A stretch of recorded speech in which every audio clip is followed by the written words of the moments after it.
La vaquilla alazana, o también conocida como la vaca roja, era uno de los elementos esenciales de purificación en el templo sagrado. Cuando una era encontrada, la sacrificaban cerca del templo. Sus cenizas mezcladas en agua y otros ingredientes eran usadas para purificar a las personas que se quedaron impuras por haber tenido contacto con algún cadáver o similares. En el versículo 2 del capítulo 19 del libro de Números se describe la petición del Señor acerca de la vaquilla. Este es el estatuto de la ley que Yahweh ha mandado, diciendo: di a los hijos de Israel que traigan una novilla roja sin defecto, en la cual no haya mancha y sobre la cual nunca se haya puesto yugo. Si los sacerdotes encontraban un solo pelo blanco en la vaca, quedaba descalificada, debido a que tenía que ser totalmente roja, incluidas las pezuñas.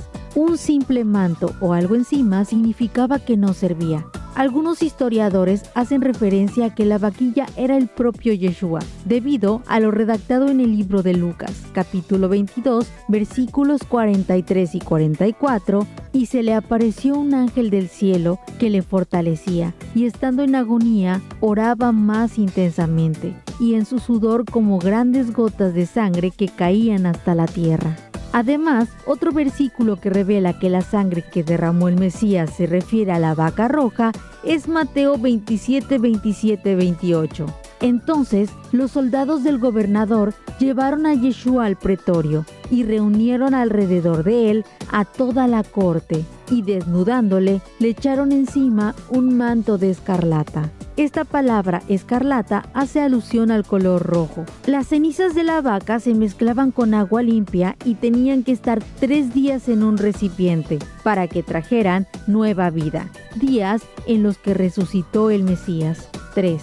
A partir de ahí, rociaban las cenizas mezcladas con agua y por todo el pueblo para purificarlo, y así también quedaban limpios al 7º día. Para muchos rabinos y escatólogos, el descubrimiento de que una cumpliese todas las características ordenadas por Dios es una de las señales más poderosas para iniciar la construcción del tercer templo de Jerusalén.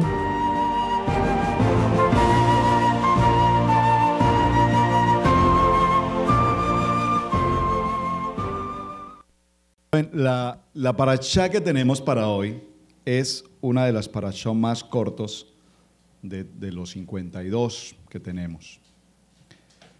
Pero, siendo aún una de las más cortas, nos encontramos que es una de las más profundas, de la que mayor contenido espiritual tiene con nuestra vida. Yo me traje mi libro de parashá. Este libro que tengo con ustedes ya se los había enseñado, ¿verdad? Este es solo el libro de Bamidbar. O sea, tengo los 5 libros: Bereshit, Shemot, Vayikra, Bamidbar y Devarim. Este es el libro de Números, solamente el libro de Números.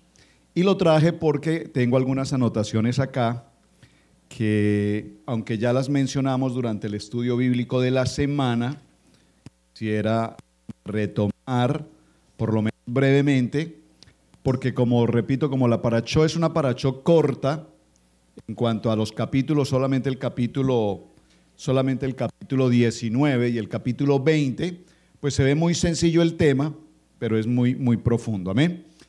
Padre amado, te damos gracias, Dios, ¿no?, por la oportunidad maravillosa que tienes hoy para que nos reunamos, nos congreguemos como familia, adorar tu nombre, darte a ti toda la gloria, toda la honra. Y te pido, Dios, dirígenos en esta reunión, dirígenos para que la enseñanza que tenemos para el parashá de hoy, Jukot, esta palabra, decreto, tenga absoluta revelación en nuestros corazones y la podamos entender con total y absoluta verdad. Diga conmigo, en absoluta verdad. Amén. Cambio de micrófono.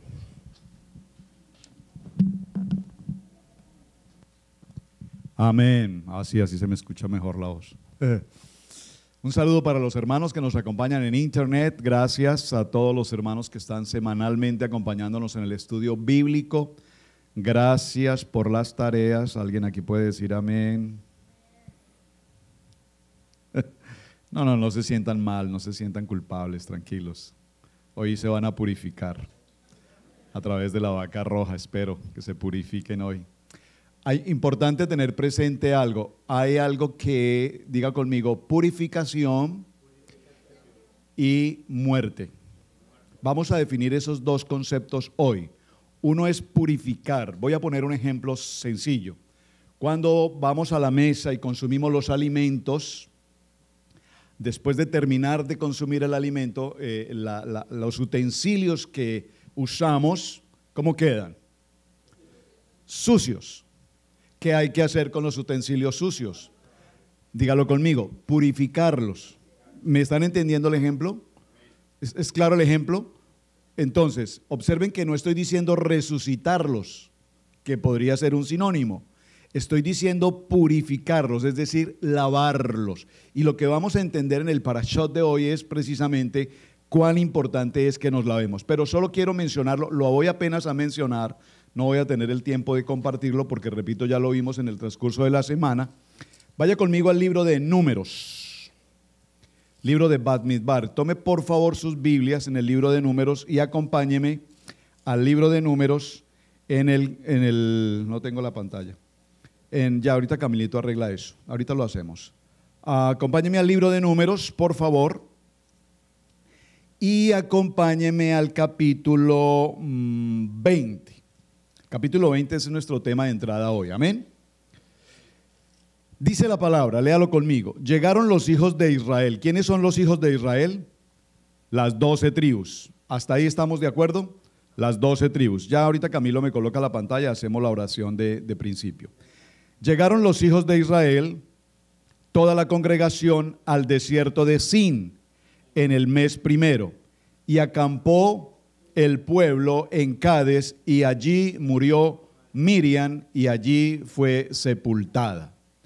Y porque no había agua, la congregación se juntó contra Moisés y Aarón, y habló el pueblo, por favor subráyelo en su Biblia, contra Moisés diciendo, hablaron contra Moisés diciendo, ojalá hubiéramos muerto cuando perecieron nuestros hermanos delante de Yahweh.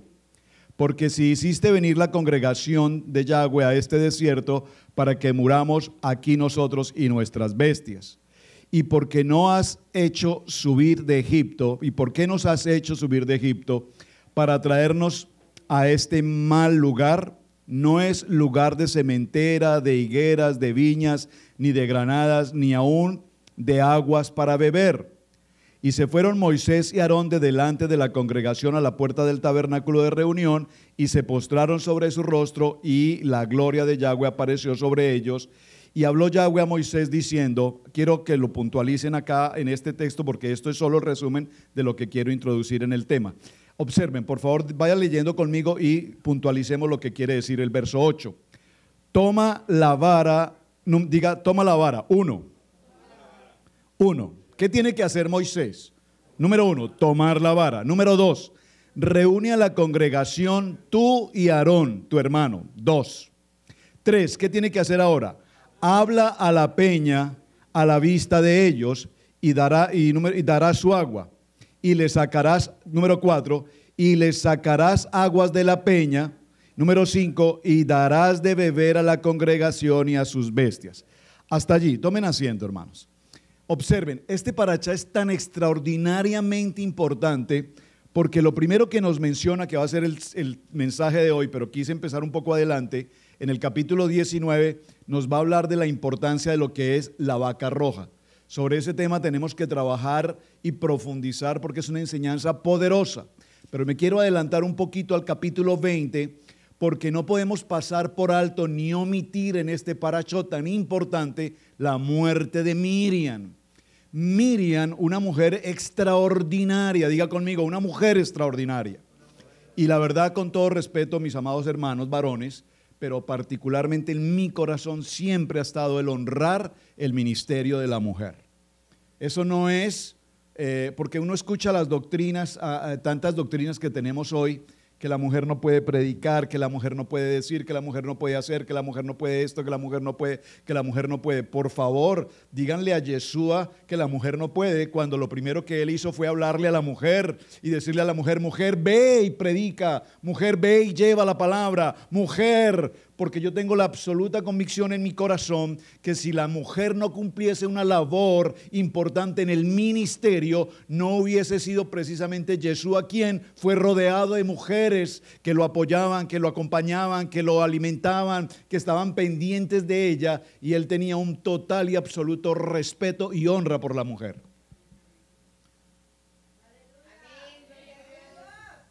Y yo pensé que las mujeres iban a decir: ¡wow! Me hizo el día, pastor. Con la depresión con que yo venía, pero con estas palabras. No. Ahora, ¿por qué quiero mencionar a Miriam? Solo recordemos la historia muy breve. Miriam nace de una pareja que son ¿quién? Amram y Jocabed. Ya son 3 hermanos. ¿Quiénes son los 3 hermanos? Aarón, Miriam y Moisés. Miriam nace y observen que cuando ella nace Moisés, ella empieza a cumplir una labor importantísima en la vida. Es más, perdónenme que diga esto porque esto es interesante. ¿Saben por qué nació Moisés? Porque Miriam fue la que trajo a casa de regreso a Amram, que estaba separado de su esposa. No separado por conflictos ni por problemas. Había una orden. ¿Cuál era la orden? Matar a todos los niños varones. Amram con su esposa Jocabed toman una decisión y dicen: lo mejor que podemos hacer por ahora es estemos separados y así nos evitamos la tentación. ¿Están conmigo? Miriam busca a su papá y le dice: papá, ¿cómo es eso de que tú estás separado de casa por temor a un embarazo? No. ¿Cuál es tu fe? ¿Dónde están tus ojos de fe? Ella regresa a su padre a ocupar su lugar en su casa. Y de ese regreso viene Moisés. No es broma lo que estoy diciendo, es muy en serio lo que estoy hablando. Ahora, vean por qué es tan importante la labor de Miriam. Ahora viene Moisés, nace Moisés, está la ordenanza del faraón de la matanza de los niños, lo cuidan durante cierto tiempo. Ojo con el nacimiento de Moisés. Cuando Moisés nace, ¿qué dice la mamá cuando ve a su hijo? Dice: este es un niño hermoso, de buen parecer. Eso no lo dicen todas las mamás. Cuando sus niños nacen dicen: ahí está lindo, se parece al papá. Ya empezaron a hablar mal de él. Se parece al abuelo, se parece a la mamá. Pero aquí la mamá dice: este niño es de un hermoso parecer. Eso es muy importante en el texto bíblico. Eso no quedó acomodado ahí por adorno, porque suene bonito. Tiene una profundidad esto. El niño nace, usted recuerda la historia de la canasta, es llevado en una canasta a la orilla del río Nilo, entre los juncos, y ahí está ¿quién? Ahí está Miriam, pendiente de lo que está pasando. Podríamos pensar que Miriam y su mamá Jocabed coordinaron un plan estratégico minucioso, de tal manera que en este día, a esta hora, debían colocar la canasta en la corriente del río, que debía ir a una velocidad entre 40 y 50 millas por hora, no más.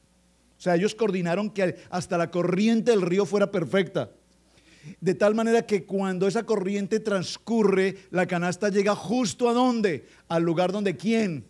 Betia, que es ¿quién? La hija del faraón se está bañando con sus doncellas. Cuando por primera vez Moisés llora en esa canasta, entonces escuchan el llanto y traen al niño. Usted conoce la historia, tengo que avanzar en esto, solo lo quiero mencionar. Y allí aparece el niño. La mujer que no tenía hijos dice: lo voy a adoptar como mi hijo. Y en ese momento aparece ¿quién? Miren, esto es interesante. Todos los textos que he leído y midrash que he estudiado y textos que he estado revisando no me muestran, no hay una explicación por qué razón Miriam, una niña de aproximadamente 13, 15 años, una jovencita, llega directamente a las puertas del palacio y está justamente con la hija del faraón. Usted está leyendo el texto y uno dice: pero ¿cómo es esto? Esta historia tan acomodada, tan perfecta. Es decir, ella era una mujer VIP, tenía el acceso directo al palacio. ¿Cómo es que Miriam, una niña, llega directamente a la hija del faraón, pasa por la guardia del faraón, pasa por la custodia de las doncellas y viene justo a Betia y le dice: ¿sabes? Este niño necesita ser amamantado y yo tengo a una mujer que en este momento lo puede amamantar. Si tú me lo entregas, yo lo llevaré. Y ella le dice, perfecto, excelente, encárgate del niño y a partir de ahora yo pagaré para que el niño sea custodiado, para que sea guardado. ¿Por qué? Porque a partir de ahora no solamente Jocabed va a alimentar al niño, número uno, sino que a partir de ahora Moshe, salvado de las aguas, no puede ser presa de los soldados porque ahora tiene la protección del faraón. ¿Me están entendiendo? Esto es extraordinario lo que está pasando. Pero digan conmigo, ¿quién cumple esta labor? Miriam. Me captan porque no quiero pasar por alto la labor de Miriam. Y allí de en adelante, sucesivamente, la historia de Miriam, no nos vamos a detener en más detalles. Vemos cómo Moisés, cuando ahora Moisés ya ha tomado al pueblo de Israel y lo ha sacado de su cautividad, y ahora Aarón ocupa esa posición sacerdotal, Miriam fue asignada por ¿quién? Por Moisés, ¿para qué? Para que se ocupara de toda la congregación de Israel. ¿Con quién? Con las mujeres. Es decir, si lo puedo decir en una expresión, ellos eran los rabinos y ella era la rabina. Ella era la que se encargaba de toda la atención de las mujeres. Es decir, que la tarea de Miriam, la profetisa, y de Miriam, la cantora, la mujer que danzaba, que tomaba el pandero y danzaba, que cuando pasaron al otro lado de la mar, ¿qué hizo? Tomó el pandero y danzó. Era la mujer que traía esa unción, esa gracia para adorar al rey. O sea, no pueden, perdón, la mujer. Entonces, no podemos escatimar la responsabilidad y la tarea tan maravillosa que cumplió Miriam. Ahora, se dice que en cada lugar donde Miriam llegaba siempre aparecían los pozos de agua. Por eso se dice que Miriam era la que traía consigo, si puedo usar la expresión, la unción, la mujer de agua. ¿De acuerdo? ¿Por qué es tan importante este dato? Porque en lo que acabamos de leer dice que muere Miriam. De ellos simplemente dice, y murió Miriam, y fue enterrada. ¿En dónde? En Cádiz. No nos dice exactamente en qué lugar que nosotros podamos establecer hoy. Aquí está la tumba que perteneció a Miriam. Eso tiene una razón también de por qué pasa eso.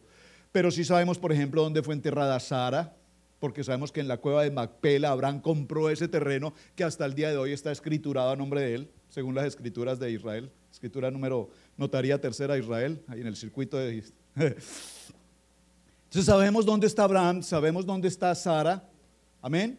Sabemos dónde murió Raquel, ¿recuerdan? Pero no se nos dice, o sea, la Biblia no siempre narra la muerte de las mujeres, pero si la narra es porque algo muy importante Dios nos está mostrando. Y aquí nos muestra que Miriam, repito, fue una mujer que acredita la honra porque así quedó escrito. Ahora, ¿por qué sabemos esto? Porque dice la palabra que muere Miriam e inmediatamente el pueblo de Israel nuevamente se rebela ¿contra quién? Contra Moisés y le dicen, ¿para qué nos sacaste del pueblo? También que estábamos en Egipto. ¡Qué ignorancia! Pero atención, ¿quiénes son los que hoy se rebelan contra Moisés a la muerte de Miriam? ¿Quiénes son? Están apenas a unos cuantos pasos de cumplir 40 años más en el desierto.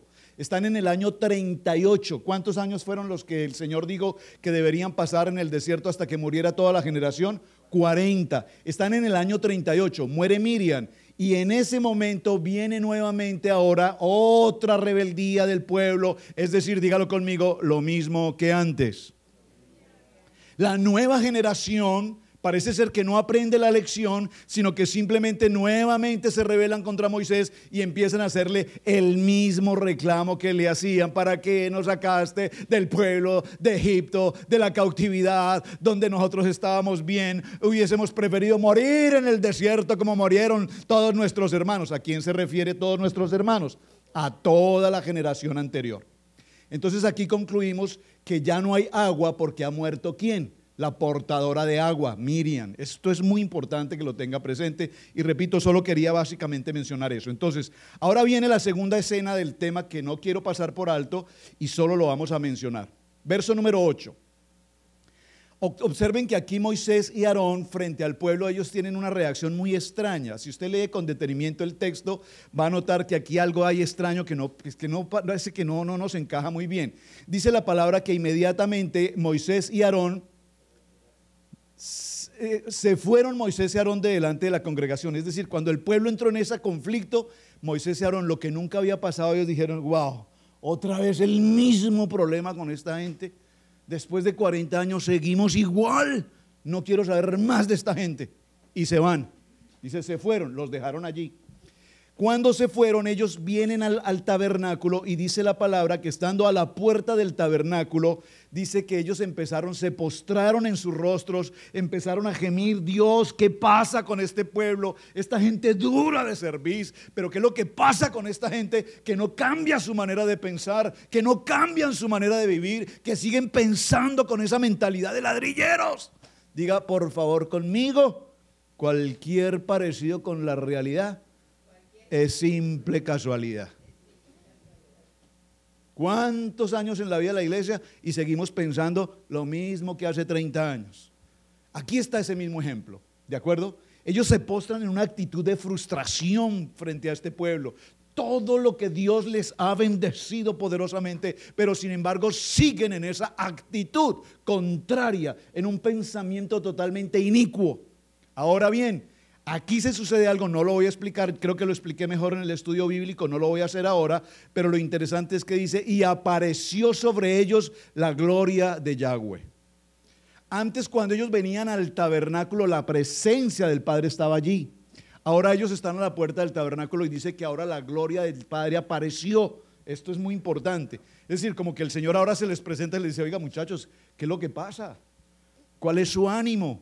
¿Cuál es su nivel de frustración? Entonces aquí el Padre Eterno le dice a Moisés, Moisés, toma la vara, por favor diga conmigo, número 1, toma la vara, reúne a la congregación,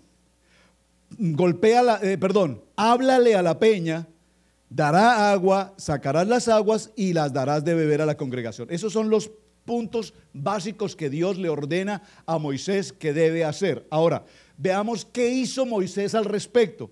¿Qué hizo? Aarón y la congregación delante de la peña llegaron, perdóneme, ¿dónde vamos? Verso 9. Entonces, atención, verso 9. Entonces Moisés, ¿qué hizo? Número 1, tomó la vara delante de Yahweh, como él le mandó. ¿Qué significa aquí tomar la vara? Significa autoridad, significa liderazgo. Si el Señor le dice, Moisés, toma la vara, tú eres el líder. Tú eres el que determina a dónde va este pueblo. Toma la vara. Yo te estoy delegando la autoridad. Sé tú el líder de este pueblo. Eso significa que Moisés tenía la guardia baja. Porque el Señor le dice ahora, ¿dónde te he puesto yo, Moisés? Quiero que te ubiques en el lugar a donde yo te he asignado. Tú eres el líder de este pueblo. Es muy importante esa expresión. Entonces aquí en el verso 9 dice, ¿y Moisés qué hizo? Moisés tomó la vara. ¿Qué significa? Que Moisés ocupó el lugar que tenía que ocupar. Diga conmigo, me paré en el lugar donde me tengo que parar. Yo creo que alguna mujer aquí le puede decir a su esposo, toma la vara. No para darme, sino toma la vara. Porque el esposo le va a contestar, con mucho gusto, yo mijita. No, toma la vara significa que esposa le dice a su esposo, mi hijo, ahí te hablan, toma la vara. Lo que le está diciendo es, quiero que tomes autoridad de tu casa. No autoridad que es el que manda más.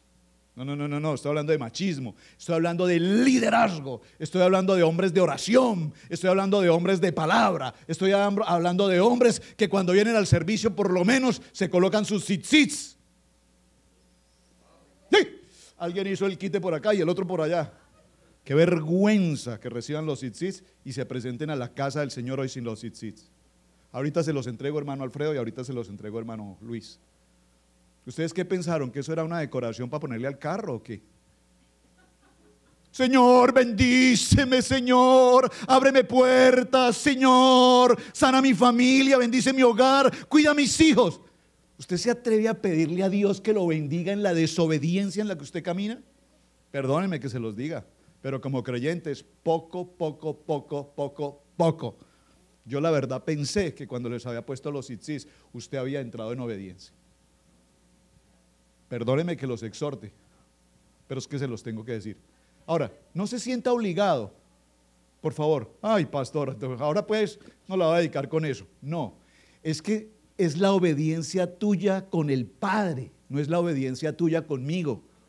Por favor, no es conmigo. Yo no quiero que usted los ponga para que el pastor diga, ay, para que no siga molestando con el cuento, no. Porque si tú le pides al Padre bendición, quiero que estés en obediencia con el Padre para que Él te bendiga. Que entre semana, que mi trabajo, que esto. Oiga, yo acepté esas excusas. Dije, bueno, el hermano Miguel colgado de un árbol a 30 pies, se le enredan esos exis allá. Pero es que aquí sentadito en la iglesia no le estorban. ¿Me están entendiendo? Por lo menos en la casa, cumplan con la casa. Fernando dijo, y menos mal que no vine. Ahorita le coloco sus tzitzis. Número 1. Entonces Moisés tomó la vara de delante de Jehová y ocupó su posición como líder. Número 2. Y reunieron a Moisés Moisés y Aarón a la congregación delante de la peña. ¿Eso está bien? Hasta ahí vamos bien. Eso fue lo que el Señor les dijo. Y les dijo, oí ahora. Ahora la tercera cosa tenía que hacer era ¿qué? Hablarles. Pero hablarles, ¿qué significa? Hablarles significa hablarles en amor. No es que empiece a criticarlos y les dice, ¿qué les dice Moisés? Les dice, oiga, rebeldes, insensatos, que no usan los tzitzits. Eso no fue lo que el Señor dijo que les dijera. Eso salió de la carne del pastor, de la carne de Moisés. Eso salió de la carne de Moisés. Y Moisés no hizo exactamente lo que Dios le dijo que hiciera, que era que hablara con ellos y les dijera, ¿acaso dudan ustedes de la fe del poderoso que nos puede brindar agua? ¿Acaso dudan ustedes de lo que Dios ha hecho? Aquí los regaña y les dice, insensatos, rebeldes. Grave error. El Padre les dijo, háblales. Y lo que Moisés hace es que prácticamente, ¿cómo dijo? Los regañó. Os hemos de hacer salir aguas de esta peña. ¿Acaso es que ustedes nos tienen a nosotros como juguete? Que cuando usted quiere una bendición, entonces cree que solamente viene con nosotros y ya la bendición llegó. No, un momentico. Entonces alzó Moisés su mano y golpeó la peña. Quiero detenerme un segundo aquí. ¿Qué fue lo que Dios le dijo que tenía que hacer? Hablarle a la peña, decirle a la peña, peña, brota agua. Por la autoridad del Padre, brota el agua. ¿Qué hace Moisés? Dice la palabra, levantó la mano. ¿Qué significa levantar la mano aquí? Cuando usted castiga a un hijo, si es que lo hace, si usted lo exhorta, si usted saca la varita o se toma la faja, ¿usted qué hace? Usted levanta su mano y le dice, momentico joven, a mí me respeta. Y en esta casa se cumplen las órdenes de esta casa, porque este no es un hotel. En esta casa usted come, en esta casa usted duerme, en esta casa usted vive, por lo tanto en esta casa usted participa, en esta casa usted aporta, porque aquí se paga luz, agua, teléfono, usted aporta en esta casa. En esta casa se hace aseo, la casa está limpia, los cuartos están limpios. En esta casa, mientras usted esté en esta casa, entonces usted como papá levanta la mano a su hijo. Pero cuando usted levanta la mano a su hijo, usted la está levantando en una actitud ¿de qué? De agresión, de ira. Y dice la palabra que golpeó la peña, no una vez, sino que la golpeó 2 veces. Cuando usted ha castigado alguna vez a su hijo, ¿cuántas veces lo golpea? Ven David, ven papi. Pau. No vuelvas a hacer eso, papi, ¿ok? ¿Usted ha hecho eso? Yo no. Yo he tomado una faja en mi mano, no una más, 2 veces si acaso en mi vida. Pero mi esposa sabe que el día que yo tomo una posición de faja, digo faja, cinturón, varita, vara, dice la palabra, para castigar a mis hijos, téngase. Y entonces aparece Pili, ay no. Le digo, no, empezaste la fiesta, esto termina. Y entonces voy allá y ¡pum! 1, ¡pum! 2, ¡pum! 3. Hasta que como que pasa, hasta que como que la ira, atención lo que estoy dando en el ejemplo, hasta que la ira como que, y en esta casa usted aprende a obedecer. He tenido que hacerlo 1, 2 veces más, tal vez 1 o 2 veces, he tenido que hacerlo, pero veo a mis hijos puestos en su lugar. ¿Usted me está entendiendo? Porque yo hoy le digo, ay David, eso no se vuelve a hacer papi, pao. Lo castigo con el celular. Sí, eso es un castigo terrible para ellos. Pero aquí hay que ejercer autoridad. Aquí hay un asunto y es que Moisés, ¿qué hace? Moisés golpea la peña. ¿Qué le dijo Dios? ¿Cometió un error Moisés? Sí. ¿Y por qué en la primera vez que Moisés golpeó la peña, el Señor le dijo, ¿qué le dijo en la primera vez en Éxodo? ¿Qué le dijo? ¿Qué le dijo? Le dijo Moisés, golpea la piedra. Entonces aquí, ¿qué hizo Moisés? Dijo, a la primera vez el Señor me dijo que la golpeara, yo creo que le entendí que la golpeara. ¿Ven por qué es tan importante leer el texto? Porque aquí todo el mundo dice, es que Moisés se equivocó, Moisés lo que tenía era que hablar y lo que hizo fue golpear. Sí, pero es que ya el Señor le había dicho en una situación anterior, golpea la peña. Y él cuando entendió hablar, él dijo, pues lo mismo que la primera vez, la golpeó. ¿Me están entendiendo? Esto es muy importante, no nos vamos a detener ahí. Independiente de la primera vez o la segunda, la cosa es que aquí le dijo, háblale, y él la golpeó. Y no solamente una, sino dos. Cerremos en este punto. ¿Por qué quise mencionar esto? Porque aquí hay que tener presente que Moisés y Aarón estaban pasando por un momento de duelo. Muy bien. Usted tiene que tener presente esto. Cuando lea el texto, ubíquese en la lectura que está haciendo. Aquí tenemos a un Moisés y tenemos a un Aarón que están pasando por un profundo dolor. ¿La muerte de quién? De Miriam. Pero es que Miriam no era cualquier problema. Miriam era esa mujer extraordinaria. Era la mujer que tenía la autoridad sobre todas las mujeres de Israel. Miriam era la mujer que danzaba. Miriam era la profetisa. Miriam ocupa un lugar extremadamente importante en esta historia. Y aquí Moisés y Aarón están frente a un dolor familiar, un duelo impresionante. Y se levantan 3 millones de rebeldes a decirle, ¿por qué nos sacaste de la tierra de Egipto? Entonces llega un momento en que, diga conmigo, mis emociones toman control. Atención, lo que voy a mencionar es el cierre de este punto para entrarnos a nuestro tema. Porque aquí Dios determina. Y Jehová dijo a Moisés y a Aarón, por cuanto no creísteis en mí para santificarme delante de los hijos de Israel, por tanto, no entrarán esta congregación en la tierra que les he dado. Aquí determina el Señor que Aarón y Moisés no pasarán a la tierra prometida. Y el siguiente texto que vamos a leer un poco más adelante en el capítulo, ahí en el verso 22, ¿qué sucede? Muere Aarón. La muerte de Aarón. La pregunta es, ¿y por qué tenía que morir Aarón por las consecuencias que pasaron aquí? Porque aquí el Señor le dijo, tú y Aarón hablarán al pueblo. Y el único que habló, ¿quién fue? ¿Y por qué Aarón no habló? Se quedó callado. Ustedes empiecen a analizar el texto y verán cómo aquí sí se incurrieron en una serie de cosas que no fue las que Dios le dijo. No voy a entrar ahí, vea el devocional de semana, ahí está mejor explicado. Muere Aarón, lo importante que quiero significar aquí es que muere Aarón. Miren, la muerte de Aarón, qué cosa tan maravillosa. El Señor se acerca a Aarón y le dice, Aarón, te reunirás con tus antepasados, llegó tu día. Subieron a la montaña. ¿Quiénes? Le dice el Señor, vayan a la montaña, Moisés, Eliezer, el hijo de Aarón, y Aarón. Llegaron a la montaña, Moisés desnudó a su hermano, le retiró sus trajes sacerdotal, dijo el Señor, colóqueselos a Eliezer, será el nuevo sacerdote, y no lo dice el texto, pero un Midrash por lo menos así lo menciona, dice que simplemente Aarón caminó unos cuantos pasos y murió. El Señor tomó su alma. Qué muerte tan maravillosa, ¿verdad? Usted imagina en ese momento Aarón caminando, ya sabe que va a morir, y él va caminando y tiene ese encuentro con el Señor, y el Señor lo toma su alma y lo lleva. Una muerte totalmente clara. Diga conmigo, santidad.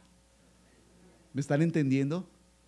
Yo he mencionado en varias ocasiones, si usted ha tenido la oportunidad de ver la muerte o el fallecimiento de un ser querido o un amigo, y usted pudo ver el rostro de esa persona, usted sabe si murió en paz o murió en agonía.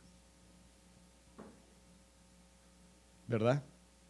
Porque ese es el momento de comunión. Yo recuerdo la muerte de una persona en Lincoln una vez, un joven, lo conocimos, se congregó, y su mami decía que cuando ella estaba en sus últimos minutos con su hijo en el hospital, su hijo le decía, mami, ¿ves los ángeles?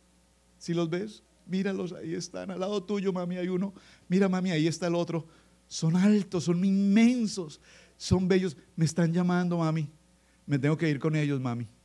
Y ella miraba para todos lados y decía, hijo, pero no los veo. Mami, están ahí contigo, a tu lado, ahí están. Lo siento, mami, me despido, me voy, me están llevando. Y falleció. cosa tan maravillosa, ¿verdad? Y ella cuando nos contaba esta historia, pues es maravilloso entender esto. ¿Vamos bien?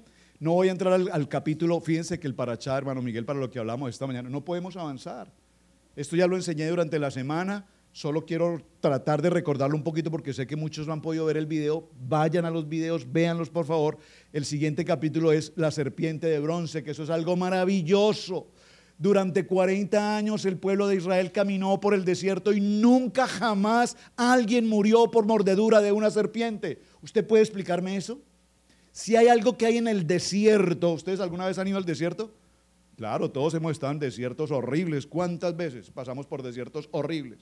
¿Y qué es lo peor que sucede en un desierto? Las culebras. ¿Cuáles son las culebras? El chismoso, el calumniador, el acusador, el juzgador, el que señala. Ese que está ahí metido en el problema, que acusa, que juzga.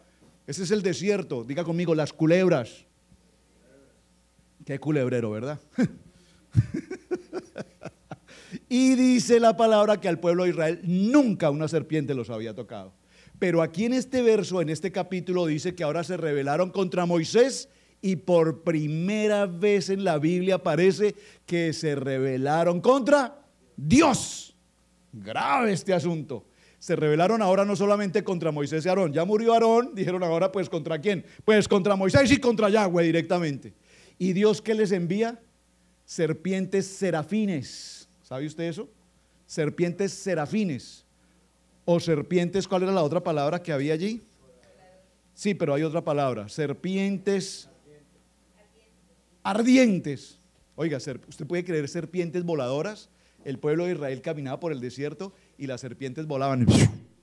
Les llegaban al cuello. Y muertos. ¿Cuántos miles murieron por las serpientes serafines, por las serpientes voladoras? Pero ¿por qué Dios nos castiga con esto? Y viene la historia de la serpiente, el asta de la serpiente y todo esto. Léalo por favor o estúdielo esta semana en casa. No pase de leer estos textos porque son extremadamente importantes. Bien, ya hicimos el recuento de la semana. Quería recordarlo, repito, para los que no han podido entrar al tema. Por favor, Camilito, vamos a la gráfica número 1 y vamos a hacer nuestra oración de introducción a nuestra enseñanza para el día de hoy. ¿La tienen? Está en la pantalla. ¿La puede leer conmigo, por favor? Dígalo conmigo. Leámoslo primero en español. Bendiga a Yahweh el que es bendito. Bendito es Yahweh el que es bendito por siempre. Bendito es tú, Yahweh, nuestro Elohim, Rey del universo, que nos eligiste entre todos los pueblos y nos diste tu Torah. Bendito eres tú, eterno, que nos ha dado la Torah. ¿Lo puede leer en hebreo, por favor?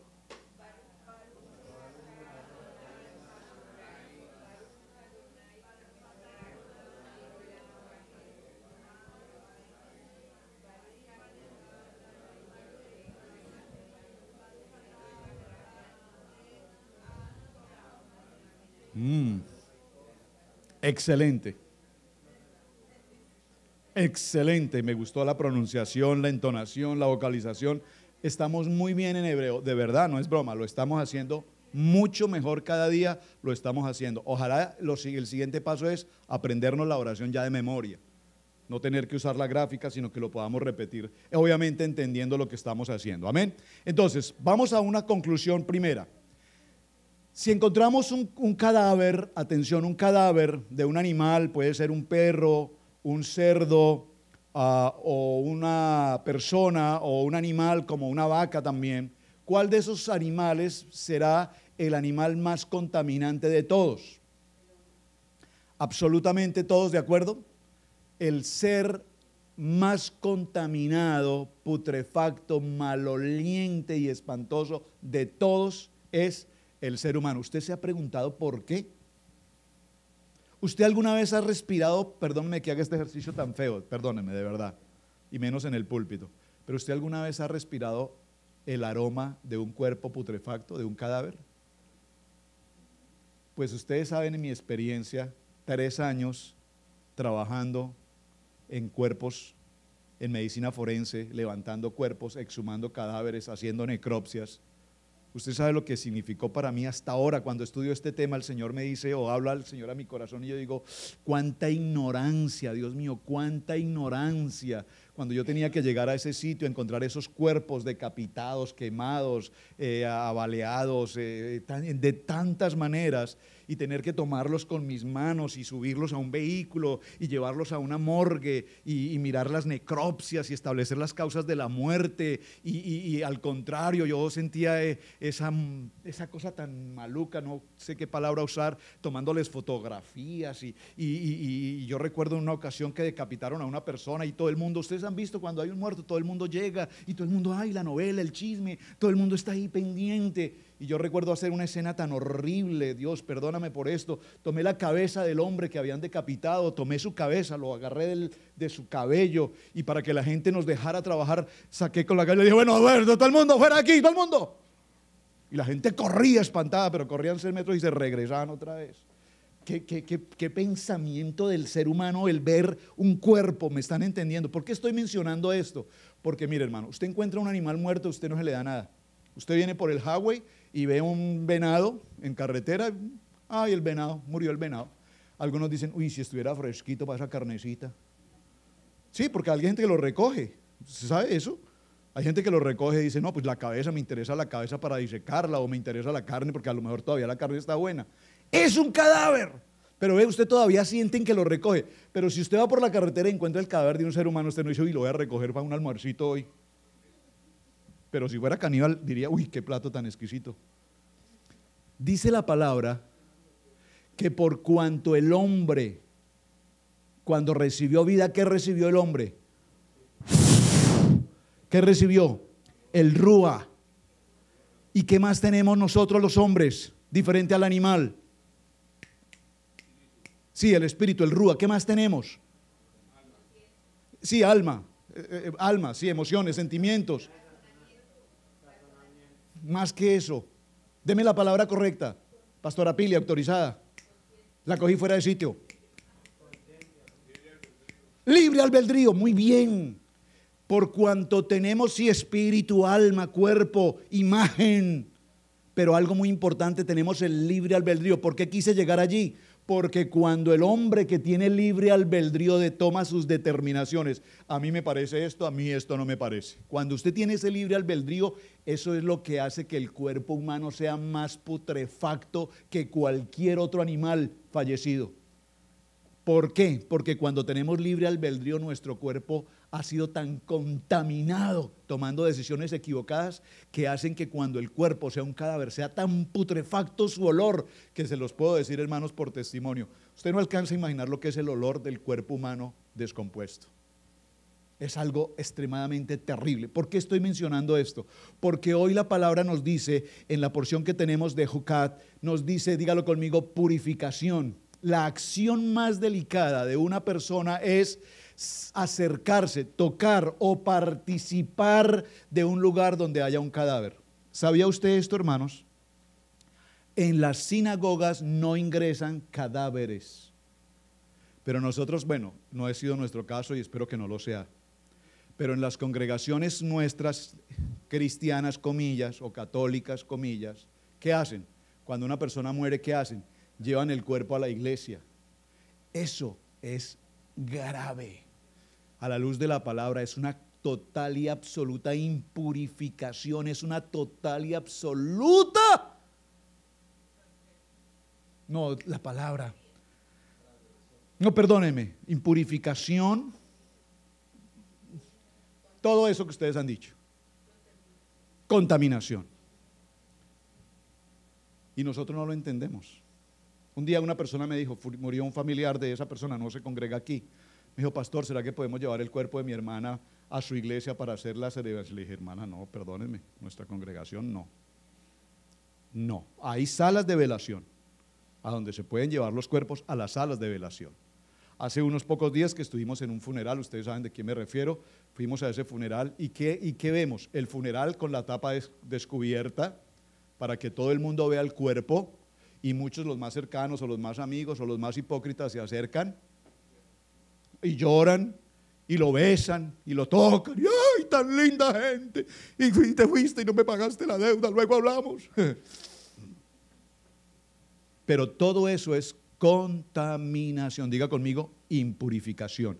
¿Por qué les conté toda esta historia? Porque para entender vaca roja necesitamos entender que todo contacto que tengamos físicamente, o solo que participemos de la escena del cuerpo, nos lleva a un estado de impurificación. Observen, aquí no estoy hablando de salvación. No confundamos la expresión salvación con la expresión purificación. ¿Es importante esto? ¿Usted me está captando esto? ¿Lo puedo repetir? No, vaca roja hoy no significa salvación. Vaca roja hoy significa purificación. Es decir, que cuando nosotros tenemos contacto con algo que contamina, necesitamos pasar por un proceso de purificación. ¿Están conmigo? ¿Y cómo somos purificados? Somos purificados, dígalo conmigo, a través del agua. El agua es la que purifica. El agua es incolora, insabora, inolora. Pastor, ¿qué es eso? Inolora, que no huele. Incolora, que no tiene color. Insabora, que no tiene sabor. Esos tres elementos del agua son los que permiten que nosotros seamos purificados. Pero para que lleguemos al proceso de purificación, necesitamos entonces entender qué significa el proceso de purificación a través de la vaca roja. ¿Vamos bien en la idea? Vamos a adentrarnos ahora hacia el concepto. Abra sus ojos, preste mucha atención, porque este tema es extremadamente importante. Vamos a empezar, porque es que vamos a empezar. Capítulo 19. Mire, todo ese recorrido para poder empezar. Si ustedes vieran los videos entre semana, nos ahorraríamos toda esta porción. Pero como no los ven, yo tengo que repetir un poco la historia para que usted entienda qué es el parachá que estamos tratando. Porque si no entendemos nada de esto, perdemos todo el tiempo. Acuérdense que esto es enseñar, esto no es predicar, es un asunto de enseñanza. Amén. Y yo les menciono los temas porque yo quiero que usted vaya a su Biblia y lea, por favor, lea. No pierda el tiempo en el internet. Lea su Biblia. Si está haciendo un estudio, lea su Biblia y ahí va a encontrar su estudio. Habló Yahweh a Moisés y a Aarón diciendo, verso del capítulo 19. Esta es la Jucat, diga conmigo, Jucat. Esta es la Jucat de la ley que Yahweh ha prescrito diciendo, di a los hijos de Israel que te traigan una vaca roja, alazana, bermeja, perfecta, en la cual no haya falta, sobre la cual no se haya puesto yugo. Y la daréis a Eleazar el sacerdote, y él sacará, dígalo conmigo fuerte, léalo fuerte conmigo, y él sacará fuera del campamento y la hará degollar en su presencia. Uy, yo tengo que ir despacio, la medida que voy leyendo lo voy a tratar de ir explicando. Por favor, ¿me permiten? Volvamos al 1. Dios le habla ¿a quién? A Moisés y Aarón. ¿Qué les dice? Dile al pueblo de Israel, ¿cuánto es el pueblo de Israel? 12 tribus, o sea, es un montón de gente que busquen una vaca roja, una vaca alazana, una vaca bermeja. Miren, hermanos, en el tiempo de Israel y en el tiempo de hoy, el pueblo de Israel, los judíos que son los que tenemos presentes hoy, pasan por las naciones enteras buscando una vaca roja. Por eso cuando nace una vaca roja en algún país, nació una recientemente en Rusia, acaba de nacer hace un poco, aquí en Texas acaba de nacer una vaca roja. Usted está enterado de las noticias, ¿no? No estoy hablando de Univisión, Telemundo, no pierdan el tiempo en esas cosas. Yo estoy hablando de noticias cristianas. Acaba de nacer una vaca en Texas, aquí en los Estados Unidos, nace una vaca roja con el número 7 marcado en su frente. Usted se pregunta, ¿y esto qué es? ¿Y esto qué es? Usted tiene que estar atento porque algo está pasando. Entonces, atención, el pueblo judío, el pueblo de Israel, pasaban por todos los alrededores de Jerusalén buscando en qué lugar, en qué finca había una vaca roja. ¿Por qué? Porque para que se lleve el proceso de purificación se requiere, diga conmigo, número 1, una vaca roja. La vaca roja debe ser no mayor de 3 años, no menor de 3 años, debe tener 3 años. ¿Por qué 3? ¿Cuántos días estuvo el Señor en la tumba? 3, vaya pensando. debe tener 3 años, número 1, debe ser completamente roja, y número 3, atención a los requisitos porque se los voy a preguntar. Número 1, tiene que ser roja. Número 2, debe ser de 3 años. Y número 3, no puede haber tenido puesto sobre su cuello el yugo. Es decir, no puede haber sido usada ¿para qué? Para el arado. ¿Están conmigo? Esos son los requisitos de la vaca. ¿Están entendiendo esto? ¿Vamos bien? Rojo, ¿qué significa? Estamos haciendo la relación entre la vaca roja y Yeshua. Cuando Yeshua muere en la cruz, que lo vamos a ver un poquito más adelante, ¿cómo muere él? Usted recuerda la película La Pasión de Cristo, ¿verdad? La Pasión de Cristo se quedó cortica, pero tiene una idea cuando la última escena y muestran a Yeshua totalmente flagelado, ensangrentado de pies a cabeza. ¿Qué está tipificando esa escena? La vaca roja. ¿Lo están entendiendo?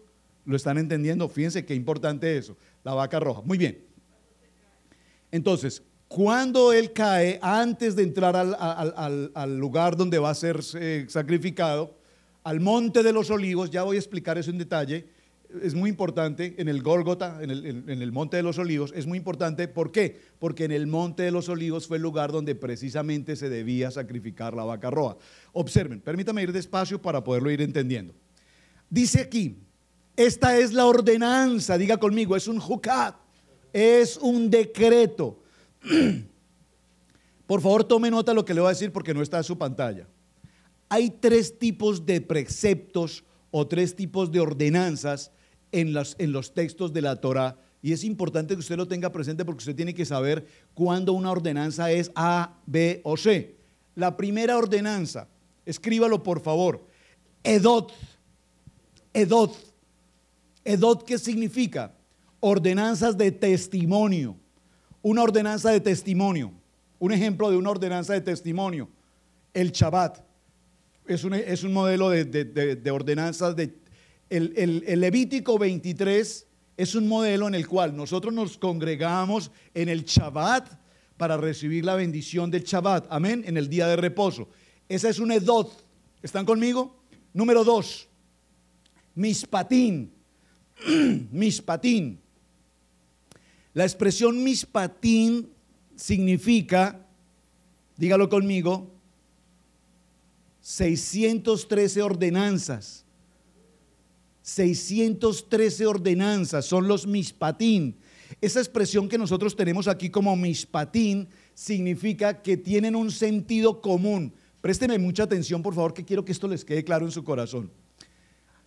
¿Hay cuántas ordenanzas tenemos en Torah? Hermano Henry. Muy bien, 613. Mishpatín, se llaman Mishpatín, 613 Mishpatín. Esos Mishpatín son de sentido común, es decir, que los podemos entender. No robar. ¿Usted entiende no robar?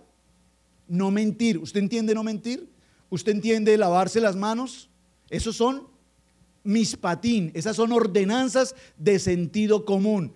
Pero, diga, pero de los 613 Mishpatín hay uno que no se puede entender. Hay uno que no tiene lógica. Hay uno que no tiene razón. Hay uno que no podemos comprender, que no podemos explicar. Nosotros estamos tratando de explicarlo, pero la explicación que yo estoy dando y que usted puede leer en todos los estudios toraicos son explicaciones posibles, pero todavía no es lo que verdaderamente esa explicación requiere. Y el único de los 613 Mishpatín que hasta el día de hoy necesita entendimiento, no podemos todavía capturar al 100, es este que estamos viendo hoy de la vaca roja. ¿Sabía usted eso? Qué cosa tan importante lo que estamos viendo hoy. Es el único texto, Jucat 19, que el mismo rey David, Salomón, el hombre más sabio, de la mayor sabiduría posible, estudió esto de la vaca roja y termina diciendo en Eclesiastés, no entiendo. No entiendo.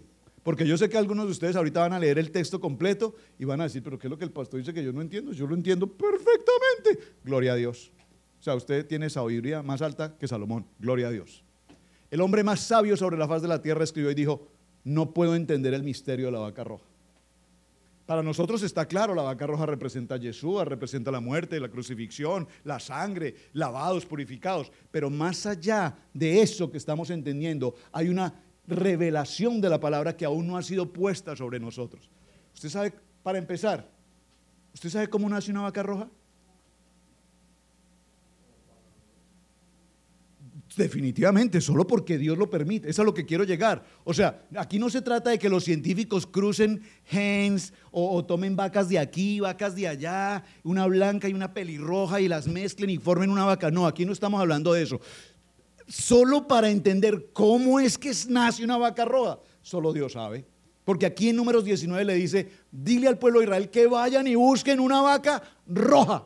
A partir de ese momento los que tenían vaca roja la hicieron.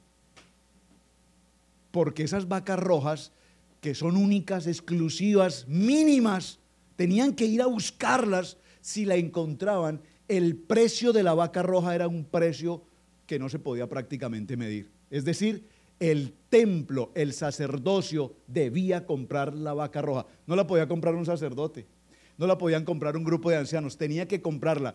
Todos los hombres daban anualmente sus ofrendas, se guardaba una ¿cómo se dice?, una porción, se almacenaba una cantidad de dinero, y con el dinero guardado por el templo, por el sacerdocio, por el templo, entonces con ese dinero estaba destinado única y exclusivamente a comprar una vaca roja al precio que ella fuera. Diga conmigo: al precio que fuera. Porque recuerden que un hombre llamado Judas, ¿qué hizo? Entregó a Yeshua. ¿Y quién lo compró? Los sacerdotes pagaron con el dinero del templo una propina, otra palabra, no, mejor propina, un pago. ¿A quién? A Judas, porque compraron la vaca roja. ¿Me están entendiendo esto? Wow, esto es interesante, Dios mío. Ahora, observen, voy a mencionar esto muy brevemente, rápido, una historia. Un hombre tenía una vaca roja en su casa, en su finca. Los judíos buscaron por todo Israel y lograron encontrar que en la finca de Miguel había una vaca roja. Ya la detectaron y cumplía los requisitos. Fueron a verla y ¿cuáles son los requisitos? Número 1, completamente roja. Número 2, tenía 3 años. Y número 3, no tenía yugo. Cuando los judíos fueron y encontraron esa vaca, le dijeron al hombre: ¿cuánto quieres por tu vaca? Él dijo: yo por mi vaca quiero, la vaca podía costar $500, pero él dijo: no, yo la voy a vender, si la quieren, 5,000. Ellos dijeron: no hay problema, regresamos en 2 días con el dinero.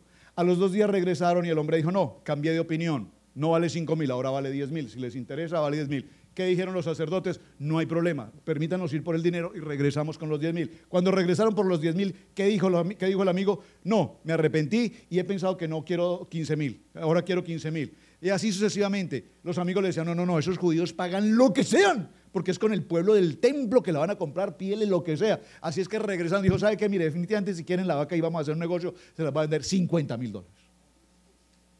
Oh my God, sí, tan descarados, ¿no? Empezaron vale 500, se la iban a comprar en 5,000, luego 10,000, luego 15,000, ahora quieren 50,000.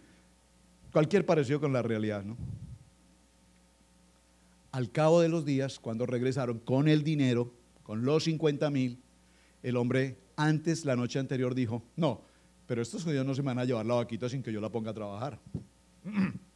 Le puso yugo y durante toda la noche aró.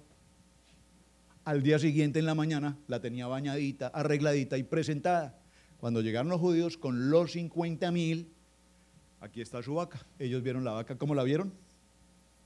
Bonita, limpia, arregladita. Dijeron: esta es la que buscamos. Pero antes de que te paguemos por ella, necesitamos hacerle un examen. No, pero ¿cómo un examen? Ya ustedes la verificaron, ya ustedes se dieron cuenta que cumple los 3 requisitos. ¿Cuáles son?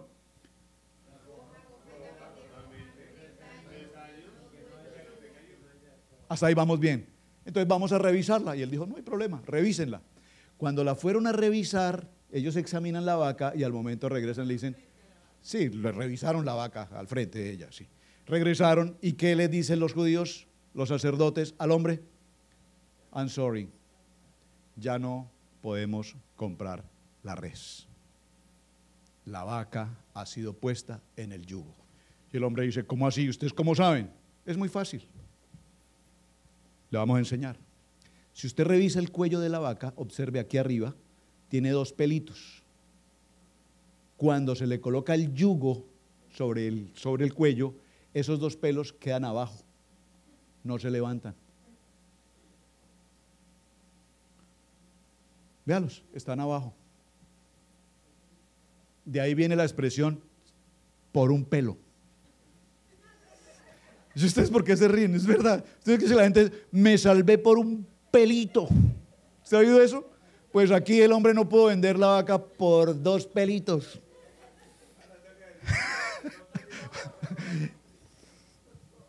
Y entonces el hombre impresionado dijo, oiga, qué sabiduría de estos hombres. Y así simplemente usted sabe que la vaca ya es una vaca que se le puso yugo. Dijo, y la segunda razón, ¿cómo se puede saber si la vaca ha tenido yugo? Es mirarla a los ojos.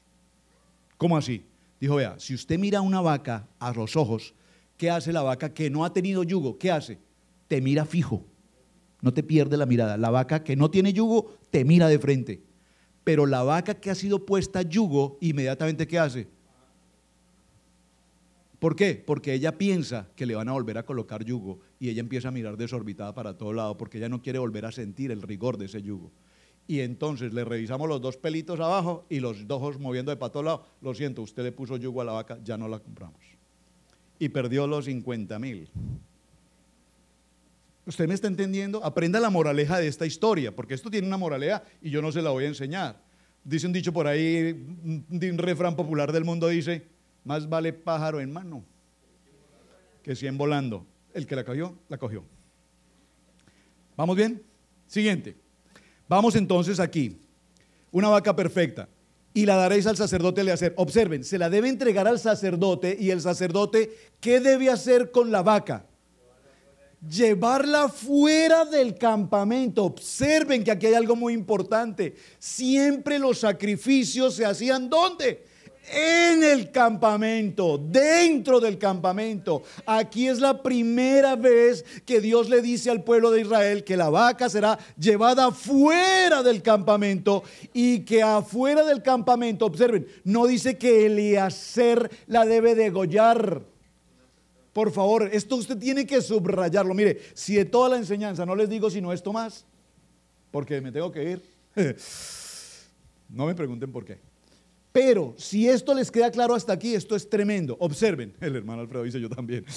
Y la daréis a Eleazar el sacerdote y la sacará fuera del campamento y la hará degollar en su presencia. ¿Por qué? Porque cuando la vaca era llevada fuera del campamento está representando el momento en el que a Yeshua fue llevado ¿dónde? Fue llevado fuera, ¿a dónde? Era llevado al monte de los olivos, al Golgota, y en el monte de los olivos allí se degollaba la vaca. ¿Quién la degollaba? Una persona que no era el sacerdote. ¿Quién? Una persona. Vuelvan a la escena, estoy tratando de hacer las 2 escenas a la vez. Ahora, en el monte de los olivos, ¿qué pasó?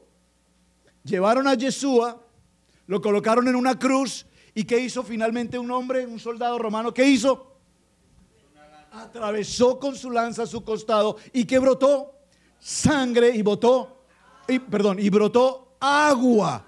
Cuando la res era degollada, el sacerdote Eleazar tomaba en su mano izquierda las gotas de sangre que caían de la res, del animal, tomaba un puñado de sangre del animal y dice la palabra textualmente que con el dedo índice debía salpicar. Atención, yo quiero hacer la escena, por favor ubiquen la escena con estos 3 ejemplos. Aquí está el templo, ¿están conmigo? Aquí está el templo, aquí está ¿qué? El monte. La res era sacada ¿de dónde? Del templo y llevada ¿a dónde? al monte. Aquí era degollada, aquí se hacía el sacrificio. Esta distancia que había de aquí a aquí era un vacío, es un vacío. Si usted mira la topografía del terreno, aquí hay un vacío, esto es una montaña, hay una distancia entre un lugar y otro. Entonces, en el tiempo de Yeshua se construyó un puente que va de aquí a aquí.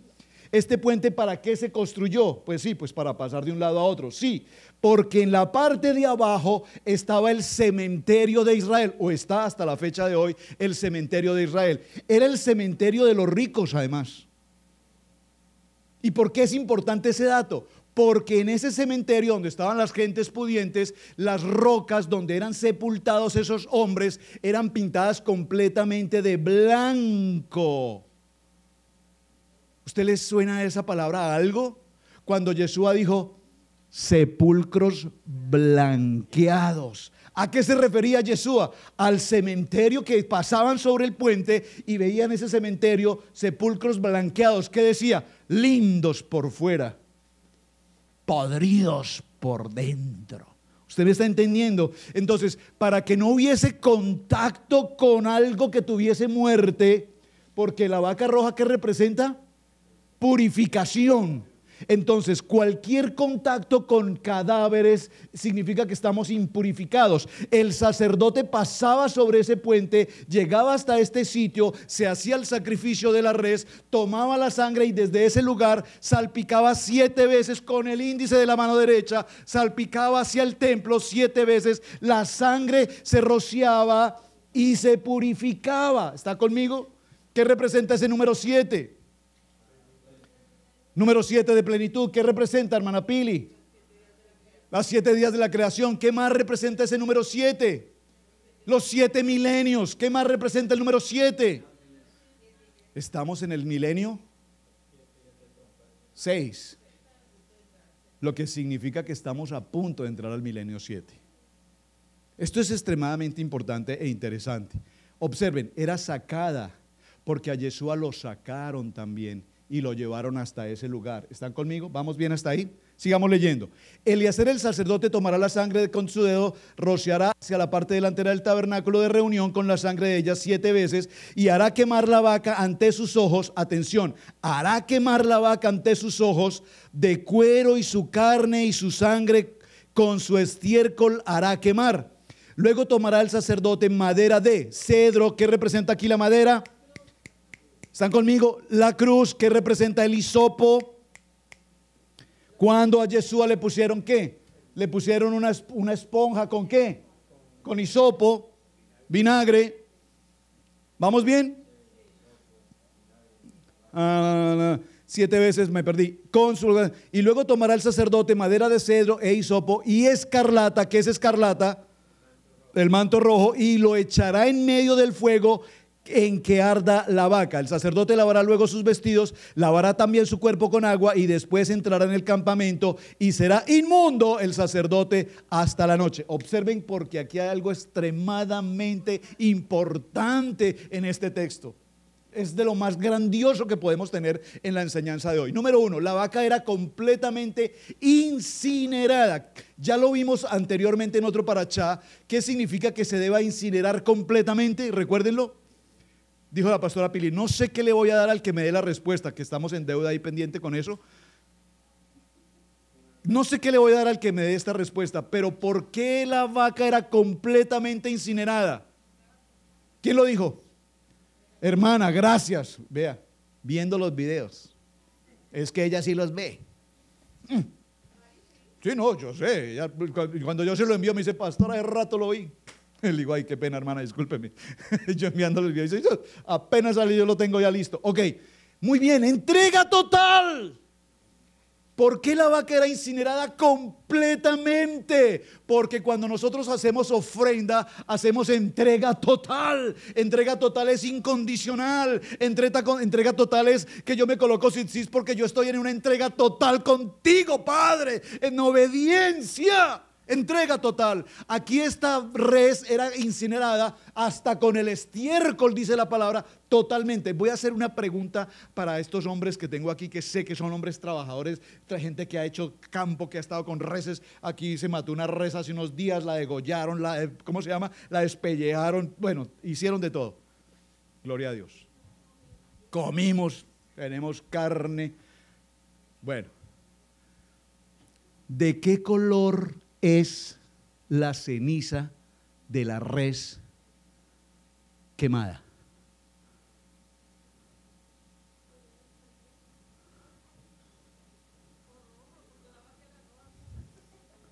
Oiga, qué preguntica, pastor. Pues hagamos el ejercicio. Díganme, ¿es importante la pregunta? Miren, la pregunta es fundamental para poder entender el tema. ¿De qué color es la sangre de la vaca? ¿De qué color es la sangre de Yeshua? Roja, porque algunos dicen que si era del otro mundo, pero tenía sangre rosada, verde, morada, roja. ¿De qué color es la ceniza que queda de la vaca después de ser incinerada, inclusa toda, hasta su estiércol incinerado? Y recogían las cenizas. ¿De qué color? Oiga, ¿no se saben otro color?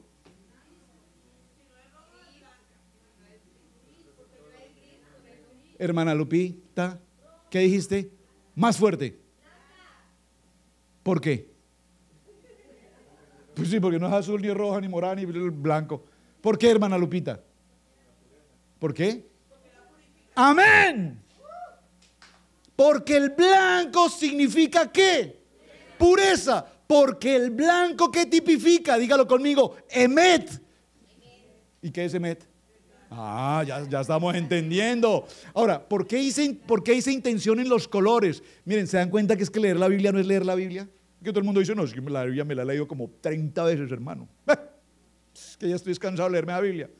Ah, sí, ¿y de qué color es las cenizas de la vaca? Eso sí no lo leí. Ese pedacito sí no lo leí. Observen, ¿por qué es importante los colores? Porque la sangre roja y la vaca roja están tipificando el sacrificio, la muerte de Yeshua. Amén. Las cenizas que se toman son blancas porque tipifican el emet, la verdad. Es decir, ahora, toman la ceniza blanca y ¿qué hacen con la ceniza blanca? Dice el siguiente texto, ¿qué hacen? Toman la ceniza y la mezclan ¿con qué? ¿Con qué? Con agua. ¿Por qué con agua? Porque el agua es la que purifica. ¿Qué representa el agua? La palabra. ¿Qué representa el agua? La palabra. Cuando nosotros hacemos el bitme, el bautismo, ¿qué hacemos? Gracias, Tevilá. ¿Qué hacemos? ¿Dónde estamos en el bautismo? En el agua. ¿Qué hacemos en el agua? Morimos en el agua y resucitamos como nueva criatura. Eso significa agua, significa pureza. Miren, por eso el bautismo no significa salvación. Tenemos iglesias, o bueno, con todo respeto, mejor no digo iglesias, por favor edítenme esa parte. Tenemos congregaciones donde se bautiza para salvación. Y ahí tenemos un error extremadamente delicado. Ninguno de nosotros se bautizó por salvación. Nosotros nos bautizamos para purificación. ¿Lo está entendiendo así mejor? Entonces ahora, toman las cenizas blancas, verdad, emet, pureza, las mezclan con agua, que significa palabra. Diga conmigo, palabra pura. Diga conmigo, palabra pura. Y cuando toman la palabra pura, esa palabra se va a guardar ahora durante 3 días. ¿Por qué 3 días? Porque 3 días se tenía que cumplir que el Señor. ¿Por qué? Mejor, hagamos la pregunta desde este punto de vista. En esta perspectiva la pregunta suena mejor. ¿Por qué Yeshua permaneció 3 días antes de resucitar? ¿Por qué? Sí, pero una respuesta. Porque, o sea, Yeshua no podía levantarse al día siguiente. ¿Por qué? ¿Por qué? ¿Por qué? ¿Cuál? Sí, ¿cuál palabra? Correcto. No. Vas bien. Sí, pero ¿cuál? ¿Cuál palabra se tenía que cumplir? Se tenía que cumplir la palabra de la vaca roja, que el agua, una vez tenía las cenizas, se ponía las cenizas en agua durante 3 días para que una vez a los 3 días el agua ya estaba procesada. Entonces a partir de ahora el sacerdote tomaría el agua y ¿qué hacía? Purificaba al pueblo. Entonces en ese proceso, por eso Yeshua cuando está en la cruz, en el sepulcro, cuando está en el sepulcro, ¿qué pasa? ¿Él no podía haberse levantado al día siguiente? ¿Podía haberse demorado 7 días? Sí. ¿Por qué 3? Porque, dígalo conmigo, Yeshua está cumpliendo la Torá. ¿Me están entendiendo? Nada se sucede por casualidad. Todo tiene un sincronismo, una coinonía perfecta, porque lo que Yeshua, que es la Torá viva, se está cumpliendo la Torá escrita, y lo que escrito está, Él lo está cumpliendo. Toman entonces ahora el agua mezclada con las cenizas, y esa agua se repartía en 3 lugares. En algunos puntos dispersos de Israel se guardaba en el templo y se entregaba a los sacerdotes para que ellos cumplieran su labor ¿de qué? Su labor de purificar a las personas. Observen aquí, solo lo voy a mencionar y por favor repito con las hermanas esto con respeto porque la expresión así lo dice en la Biblia, ya lo estudiamos en un parachá anterior. Recuerden esto, cuando la mujer está en su periodo, ¿qué condición tiene ella? Impura. La palabra suena un poco fea, inmunda. Está en una condición de impureza. Por lo tanto, en una condición de impureza tampoco puede tener intimidad. Eso por acaso, ¿no? Que a alguno se le ocurra que, ay, mija, usted no le preocupe que eso así está bien. No, un momentico, no sea inmundo. No se contamine, porque la Biblia no lo dice, la Biblia lo enseña. Lean los preceptos de los 613 mandamientos, ahí lo dice. El hombre no podrá tener intimidad con su mujer durante el tiempo de impureza, de inmundicia, porque igual él será inmundo. El hombre, si tiene un proceso de eyaculación, será inmundo. Cuando nace un niño varón, la mujer era inmunda durante ¿cuántos días? 7. ¿Y qué debía hacer entonces? ¿Debía pasar a dónde? Al templo. ¿Para qué? Para que el sacerdote con el agua la purificara. Observen, no está hablando de salvación, está hablando de purificación, está hablando de limpieza, si era un hijo varón. Pero si era una niña, ¿cuántos días debía pasar? El doble, 14 días. ¿Por qué? ¿Es más inmunda la niña que el varón? ¿Alguien quiere saber por qué? Porque la niña que viene en camino, la mujer, una niña, ¿qué representa la mujer en su vientre? Representa vida, representa vida. Entonces, cuando es un varón 7 días y cuando es una mujer, hace 7 días por ella y 7 días por la niña. Entonces eso es el doble porque la mujer trae consigo vida, pero durante ese tiempo será considerada como impura. Entonces, ¿qué tenía que hacer? Pasar al proceso de purificación.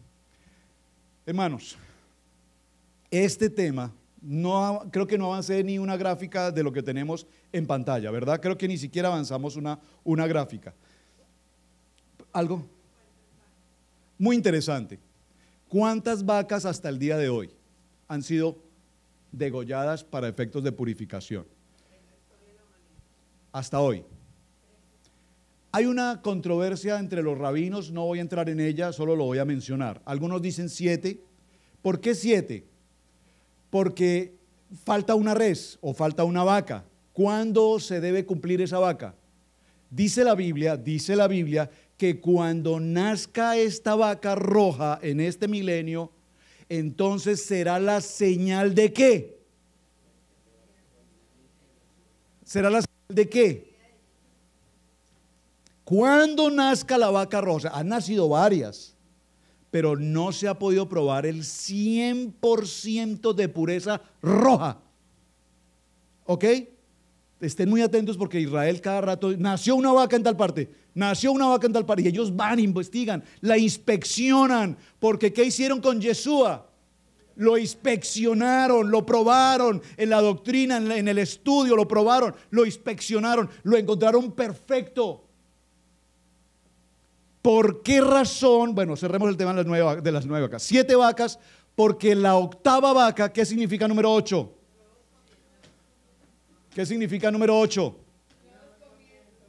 ¿Qué significa número 8? Dígalo conmigo, Shemini. Ya usted me lo podía contestar en hebreo. Shemini, nuevos comienzos. Entonces, si la vaca 7 ya se cumplió y estamos en espera de la vaca 8, ¿quién va a ser el que lleve el ritual de purificación en la vaca 8? Yeshua, porque es un nuevo comienzo. Entonces, por ahí vienen 7. Esa es la primera versión. La segunda versión son 9, que es la que tal vez tiene como mayor probabilidad. ¿Se los puedo dejar de tarea? Por favor, dígame cuáles son las 9 vacas, ¿en qué fecha? Les voy a dar la primera. La primera, Moshe. Durante la generación de Moisés se hizo el ritual de la primera vaca roja. Se dice que fue el primer ritual santo, Kadosh, Kadosh, Kadosh. ¿Por qué? Porque cuando vino la generación de Moisés y el sacerdote Eleazar, que fue el que hizo la primera ejecución que acabamos de ver, o el primer ritual de purificación, en ellos había completa y absoluta santidad. El pensamiento de Moisés era el pensamiento de Yahweh. ¿Están conmigo? ¿Por qué hoy no? Porque tus pensamientos no son mis pensamientos, ni tus caminos mis caminos. Entonces, se supone que viene la vaca 10. ¿Por qué la vaca 10? ¿Por qué la vaca 10? ¿Por qué la vaca 10? Si Yeshua viene a la vaca 10, ¿qué representa? Muy bien, porque entonces ahora Yeshua viene y él dice, ahora vengo por las ovejas perdidas de la tierra, de la casa de Israel, que necesitan ¿qué? Purificación. Entonces ahora vengo a cumplir con el ritual para purificar a las vacas, para purificar a las familias de la casa de Israel. Amén. Eso lo hice a propósito, pero a ver si estaban despiertos. Muy bien. Mire, hermanos, lo voy a dejar aquí, porque el tema que tenemos creo que no alcancé a hacer el primer versículo. Dime. 3 preguntas, vamos a ver las 3 preguntas entonces. Pero les voy a pedir un favor, hermanos. Les propongo lo siguiente.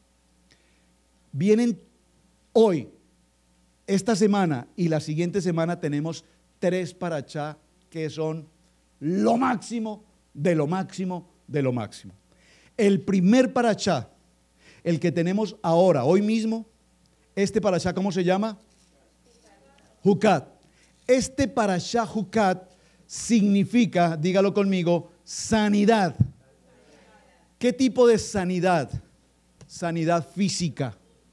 Por favor, mire, voy a cerrar con esto. Esto se llama un cierre de broche de oro. Cuando la res, es que tengo muchas cosas que tratar acá, pero solo no las puedo mencionar. ¿Recuerdan el puente? ¿Recuerdan por qué la res se sacrificaba afuera? Recuerden que se hacía en dirección a dónde? Se hacía en dirección al tabernáculo, al lugar santo. Recuerden que cuando Jesús estaba en esta cruz y desde allí, ¿qué pasó? Dice que ¿qué pasó con los velos? Se rasgaron, porque cuando el sumo sacerdote dirigía su visión hacia donde está el templo para colocar el aceite, rociar el aceite, él podía tener acceso visual, él podía ver el templo, el interior del templo. Pero ahora, como el templo está cerrado, entonces cuando Yeshua murió, ¿qué dice la palabra? Que las cortinas del templo se abrieron completamente. Se está cumpliendo absolutamente la Torah. ¿Están entendiendo esto? Es muy interesante notar. Pregunta, no se las voy a contestar, quiero que usted lo investigue. ¿Por qué razón Simón el Cirene tomó la cruz y la llevó? ¿Por qué? No se los voy a contestar hoy. Por favor, se los voy a dejar de tarea. A los hermanos que nos están viendo, no, el tiempo no me da, pero por favor, miren, todo el mundo lee y apareció un hombre llamado, usted Sol, hombre, usted, venga acá, agarre esa cruz. Y él tomó la cruz y la llevó, y todo queda bonito, y se la llevó. ¿Quién es ese hombre? ¿Por qué tomó el yugo? ¿Por qué llevó el yugo? ¿Por qué pasó específicamente eso? Es extremadamente importante, porque de lo contrario, si eso no se hubiese cumplido, entonces ¿qué hubiese pasado? Esa es la tarea, no les voy a contestar. ¿Vamos bien? Número 1, Jucat, dígalo conmigo, salud física. ¿Qué es salud física? Dígalo conmigo, purificación. Cada vez que nosotros necesitamos purificarnos, dígalo conmigo, la palabra me purifica, la palabra me purifica. La próxima semana, el parashá de la próxima semana, Lía, el parashá de la próxima semana es Balak. Balak, ¿usted ha oído hablar de Balak? La próxima semana veremos sanidad emocional, emociones, almáticos. Nos hemos vuelto tan almáticos. El pastor no me miró, la pastora no me saludó, el pastor no me llamó, el pastor no sé qué, la pastora no sé qué, el hermano no me ayudó, el hermano no me dijo. Almáticos. La próxima semana veremos en Balak por qué necesitamos tener sanidad almática.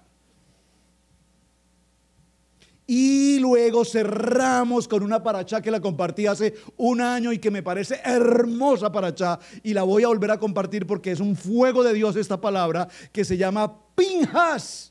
¿Quién recuerda la parachá Pinjas del año pasado? Muy bien, nadie.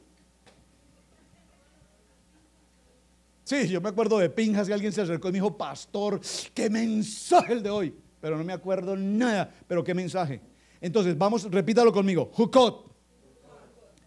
Sanidad emocional. ¿Qué es sanidad emocional? Necesitamos purificación. No, esa es Jukot. La que estamos viendo hoy es sanidad, perdón, física. Gracias, hermana, gracias, perdón. Necesito sanidad en ese sentido. Luego vemos Balak. ¿Qué es Balak? Sanidad emocional. Y luego vemos Pinjas. La tercera semana vemos Pinjas y allí veremos la sanidad mental. Dígalo conmigo. Cambia tu manera de pensar para que cambie tu manera de vivir. Es que no puedo. Dígalo conmigo. Cambiaré mi manera de pensar para que cambie mi manera de vivir. Padre, yo te doy gracias en esta tarde, Señor. Gracias por tu palabra. Señor, esta enseñanza maravillosa de la vaca roja es tan profunda, tan especial, Dios. Tenemos tanto que aprender en este texto, Señor. Pero lo que no podemos pasar por alto definitivamente es entender, Dios, que tú entregaste tu vida en aquella cruz y cumpliste con cada uno de los requisitos que hoy estamos viendo en esa vaca roja. Un animal, una vaca roja completamente roja, que es tu sangre derramada en esa cruz, en ese madero. Hoy vemos ese tiempo de los tres días que representan, Señor, tus 3 días en aquella tumba, que representan tus 3 años en el ministerio, que representan cómo cada uno de estos requerimientos han sido cumplidos. Hoy vemos, Señor, cómo ese yugo que fue puesto, que no podía ser puesto en la res, en la vaca roja, fue puesto en ti, Señor. Pero sin embargo apareció un hombre, Sirene, para quitar ese yugo y llevarlo él, para que se cumpliese completamente tu palabra. Padre, te pedimos perdón porque en nuestros cuerpos, en nuestra mente, en nuestras emociones hay tanta impureza, Dios. Lávanos, Señor, lávanos. Por eso cuando el Señor le habló a Pedro y le dijo: te lavaré los pies, y él decía: no me los laves, yo estoy limpio. Si tú no permites que lave tus pies, no tendrás parte con nosotros.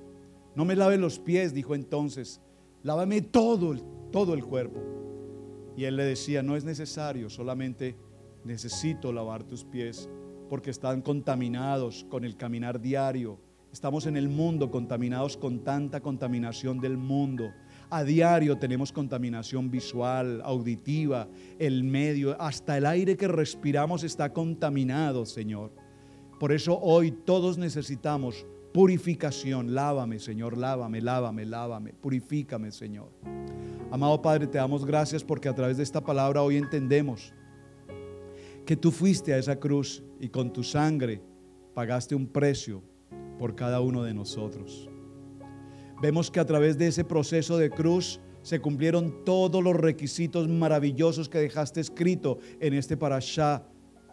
Cuando Moisés escribía, sabía, porque Moisés tenía absoluta claridad de la revelación de que se estaba cumpliendo tu palabra, y él sabía absolutamente que en esta vaca roja se estaba representando la vida de Yeshua HaMashiach. Padre, clamamos a ti, a esta casa, para que hoy seamos purificados en todas las áreas de nuestra vida, Señor. Que no seamos solamente oidores, sino que podamos ser verdaderamente hacedores de tu palabra. Padre, que nos permitas adentrarnos cada día más y más en el estudio, Señor, que estamos desarrollando de Parashá. Hay tanto, Señor, por aprender en tu palabra, que si realmente alcanzáramos a estudiar tan solo un poco de ello, nuestras vidas cambiarían de manera total, Señor. Hay mandamientos tan simples como que no podemos entender, como por ejemplo decir el no comer cerdo. No lo podemos entender. Y escucho a uno personas que dicen: ¿y por qué yo no lo puedo comer? A mí nadie me prohíbe lo que yo deba comer. Pero cuando vamos a tu palabra y entendemos los preceptos de tus ordenanzas, nos daremos cuenta que hoy los científicos descubren que el alimento, este tipo de alimento, contamina, daña, destruye nuestro organismo. ¿Será que necesitamos que sea un médico humano el que nos diga? ¿O será que podemos obedecer a tu palabra y entender lo que tú tienes que tú nos has dicho, porque escrito está aquí en tu palabra? Dios, permítenos acercarnos a esta mesa hoy y que seamos purificados a través de tu sangre, que seamos purificados a través de tu cuerpo, que seamos purificados a través de tu palabra, de esta agua viva que hoy bebemos, Señor, porque tú eres esa agua viva. En tu nombre te doy gracias por esta enseñanza, Dios, y te pido, Padre, que toques el corazón de mis hermanos para que esta enseñanza no quede aquí hoy en lo poco que hemos mencionado, porque hay mucho más que esto en lo que podemos ver y podemos aprender. Padre eterno, te doy gracias. Amén, amén y amén.